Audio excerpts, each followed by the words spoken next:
பேசலாம். ஹலோ வணக்கம். வணக்கம் சொல்லுங்க மேடம். வணக்கம் சொல்லுங்க சார், எப்படி இருக்கீங்க நீங்க? உங்க பேர் சொல்லுங்க.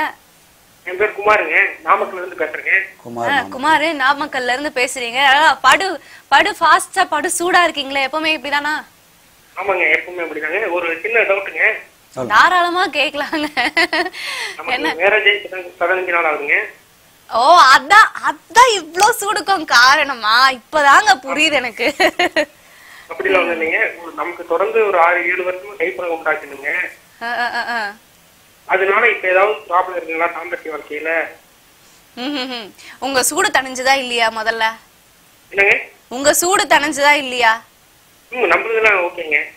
அப்புறம் என்ன பயம்? அப்புறம் என்ன பிரச்சனை? விந்தணு வந்து கம்மியா வருதுங்க. அதுதான் பிரச்சனையா?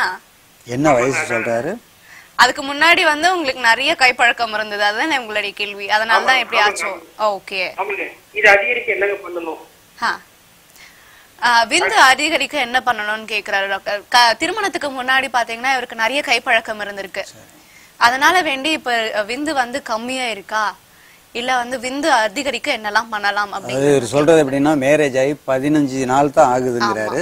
15 நாள்ல இப்ப அவர் என்ன நான் நல்லா இருக்கேன்றாரு.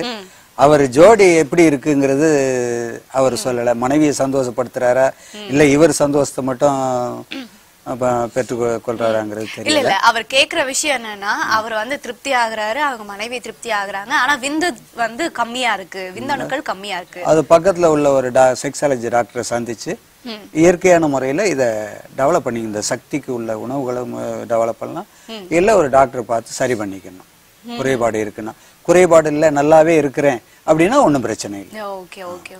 நல்லாவே இருக்கு, நான் என்னுடைய மனைவியை திருப்திப்படுத்த முடியுது அப்படின்னா பண்ணிக்கலாம். ஆனா என்னை பொறுத்தவரை என்னுடைய அட்வைஸ் என்னன்னா, இந்த காலத்துல கொஞ்சம் அதாவது போனது ஃபாஸ்ட் அண்ட் ஃபாஸ்ட் போனது போயிட்டு போகுது. இனி வருங்காலம் நம்ம இதுக்காக உள்ள திட உணவுகள் எடுத்துக்கிட்டு ஆரோக்கியமா இருக்கணும், மனைவியை சந்தோஷப்படுத்தணும், ஃபியூச்சர்ல நம்ம நல்லா இருக்கணும் அப்படின்னு எய்ம் வச்சா ஒன்றும் பிரச்சனை இல்லை.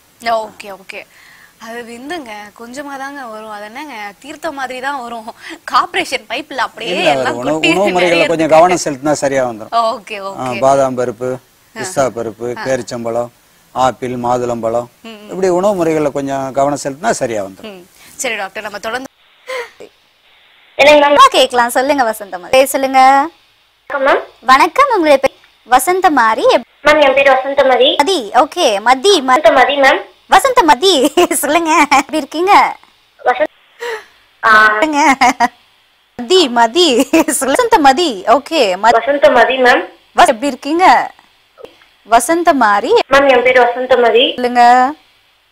வணக்கம், உங்களுடைய பேர்